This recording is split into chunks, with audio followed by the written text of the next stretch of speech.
semuanya, perkenalkan nama saya Abraham Dwi Octavianus dari kelas C dengan NPM B1A0254146 dengan mata kuliah Sosiologi Hukum. Pada video kali ini, kita akan membahas aspek sosiologis dalam konflik sosial di Indonesia dengan mengambil contoh salah satu konflik komunal terbesar dalam sejarah Indonesia modern, yaitu konflik Ambon tahun 1999 sampai tahun 2002.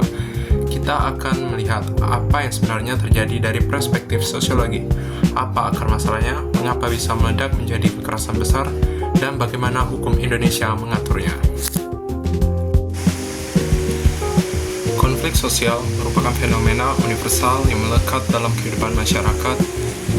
Di Indonesia, sebuah negara kepulauan dengan keberagaman etnis, agama, ras, dan golongan, atau SARA yang luar biasa. Konflik sosial seringkali menjadi tantangan serius bagi stabilitas nasional dan integrasi bangsa. Untuk memahami kompleksitas konflik ini, pendekatan sosiologis menjadi sangat esensial, karena ia berfokus pada struktur, proses, dan interaksi sosial yang melatar belakangi, memelihara, dan menyelesaikan pertentangan tersebut. Penjelasan aspek sosiologis dalam konflik. Secara sosiologis, konflik sosial dipandang bukan hanya sebagai bentrokan fisik, tetapi sebagai sebuah proses interaksi di mana individu atau kelompok berusaha mencapai tujuan dengan menentang pihak lain, seringkali melalui ancaman atau kekerasan. Aspek-aspek sosiologis kunci dalam analisis konflik meliputi yang pertama yaitu struktur sosial dan ketidaksetaraan. Konflik seringkali dipicu oleh pembagian kekuasaan, status, dan sumber daya yang tidak merata, atau stratifikasi sosial. Sosiologi melihat bagaimana ketidakadilan ini menciptakan jurang antara kelompok yang memiliki dan tidak memiliki, yang kemudian dapat memunculkan ketegangan. Yang kedua, identitas kelompok dan polarisasi. Konflik diperkuat oleh penguatan identitas kami, in-group, dan mereka, out-group. Sosiologi menelaah bagaimana simbol, ideologi, dan dalam kasus Indonesia, identitas SARA digunakan untuk memobilisasi massa dan mengubah perselisihan individu menjadi kekerasan kolektif. Yang ketiga, perubahan sosial dan anomie. Perubahan yang cepat seperti transisi politik, reformasi 1998, atau krisis ekonomi dapat mengganggu norma dan aturan sosial atau anomie. Kondisi tanpa aturan yang jelas ini seringkali membuka peluang bagi kelompok-kelompok untuk saling bertarung merebut kekuasaan dan sumber daya. Topik yang diambil yaitu konflik komunal berbasis agama dan ekonomi di Maluku, tepatnya di Ambon. Topik yang dipilih adalah konflik komunal berbasis agama sektarian di Ambon, Maluku 1999 sampai 2002. Konflik ini adalah contoh klasik bagaimana masalah sosial ekonomi yang terpendam berubah menjadi kekerasan yang mengatasnamakan agama, Islam melawan Kristen. Fokus analisis sosiologi kasus Ambon yang pertama yaitu persaingan ekonomi.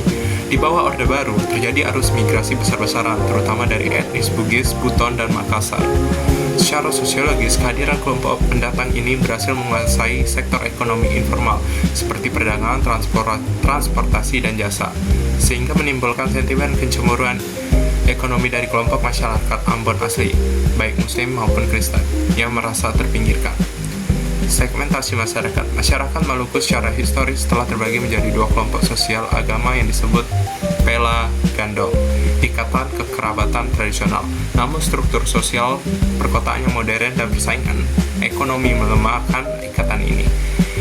Konflik yang awalnya bersifat individual atau perkelahian antar pemuda dengan cepat mengkristal di sepanjang garis segmentasi agama yang sudah ada. Kronologi sosiologis konflik Ambon 1999. Kasus Ambon adalah studi yang sangat gamblang mengenai dinamika konflik struktural, yaitu yang pertama, akumulasi ketegangan struktural. Sebelum 1999, ketegangan sosial dan ekonomi antara penduduk asli dan pendatang sudah tinggi. Perebutan posisi politik dan dominasi ekonomi oleh kelompok pendatang menimbulkan rasa ketidakadilan distributif bagi penduduk asli. Yang kedua yaitu pemicu atau mekanisme trigger. Pada 19 Januari 1999 terjadi perkelahian sepele antara seorang tukang ojek yang merupakan pendatang Muslim dan pemuda Kristen Ambon di Terminal Batu Merah, Ambon. Secara sosiologis, insiden kecil ini berfungsi sebagai pemicu atau trigger yang melepaskan semua ketidakpuasan dan ketegangan yang sudah lama terpendam dalam struktur masyarakat. Yang ketiga yaitu eskalasi konflik dan polarisasi identitas. Setelah insiden pemicu, berita menyebar dengan cepat, seringkali dilebih-lebihkan dan dimanipulasi oleh provokator yang menyebabkan massa dari kedua belah pihak, Muslim dan Kristen, tersulut emosi dan membentuk kelompok tandingan. Polarisasi masyarakat Ambon yang multi etnis dan multi agama segera terbelah menjadi dua kubu yang saling menyerang. Identitas agama menjadi titik fokus mobilisasi. Anomie dan peran elit. Situasi anomie atau kekacauan normal pasca reformasi dan kegagalan aparat keamanan lokal memberikan ruang bagi elit lokal untuk menggunakan isu agama demi kepentingan politik atau militer mereka, mengubah konflik sosial menjadi perang sektarian. Hubungan dengan pengaturan hukum di Indonesia. Pemerintah pusat menyadari bahwa penanganan konflik berskala besar seperti Ambon dan Poso membutuhkan kerangka hukum yang menyeluruh, bukan sekedar penegakan hukum pidana biasa. Yang pertama yaitu UU Nomor 7 Tahun 2012 tentang penanganan konflik sosial konflik Ambon menjadi salah satu pelajaran penting yang melahirkan UU ini. Pencegahan dan resolusi kultural. UU 7 Tahun 2012 menekankan pada pencegahan melalui pemeliharaan nilai-nilai perdamaian dan kearifan lokal. Pasal 6, dalam konteks Ambon, hal ini merujuk pada upaya revitalisasi ikatan sosial tradisional seperti Pela Gandong yang secara sosiologis berfungsi sebagai sistem kontrol sosial untuk menjaga harmoni antar agama. Pemulihan dan rekonsiliasi. Hukum mewajibkan adanya rekonsiliasi pasal 29 yang harus melibatkan tokoh masyarakat dan agama dari kedua belah pihak. Hal ini secara sosiologis bertujuan untuk membangun kembali kohesiosi sosial yang hancur, bukan hanya melalui hukuman, tetapi melalui dialog dan pengakuan bersama atas kerugian yang dialami.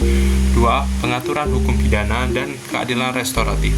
Meskipun pelaku kekerasan di Ambon dapat dihukum berdasarkan KUHP, penyelesaian utamanya adalah Perjanjian Malino II tahun 2002. Peran hukum sosiologis. Perjanjian Malino II adalah bentuk resolusi konflik yang berorientasi sosiologis yang mengakui bahwa konflik diselesaikan bukan hanya di pengadilan atau retributif, tetapi melalui kesepakatan damai politik dan sosial di antara para pemimpin yang mewakili kelompok yang bertikai, yang kemudian dijamin oleh negara. Ini merupakan perwujudan dari prinsip keadilan restoratif dalam konteks komunal. Jadi, kesimpulan yang bisa kita dapat yaitu konflik Ambon menunjukkan bahwa faktor sosiologis seperti ketidaksetaraan struktural, persaingan ekonomi antar kelompok, dan polarisasi identitas agama adalah akar masalah. Sementara insiden kecil hanya berfungsi sebagai pemicu. Pengaturan hukum di Indonesia seperti UU Nomor 7 Tahun 2012 dirancang untuk mengatasi akar-akar sosiologis melalui pendekatan pencegahan, dialog, dan rekonsiliasi, memastikan bahwa struktur sosial yang harmonis dapat dibangun kembali. Mungkin cukup sekian dalam pembahasan materi ini. Jika ada salah kata atau kesalahan yang lain, saya mohon maaf. Jadi mungkin cukup sampai di sini. Saya akhiri. Terima kasih.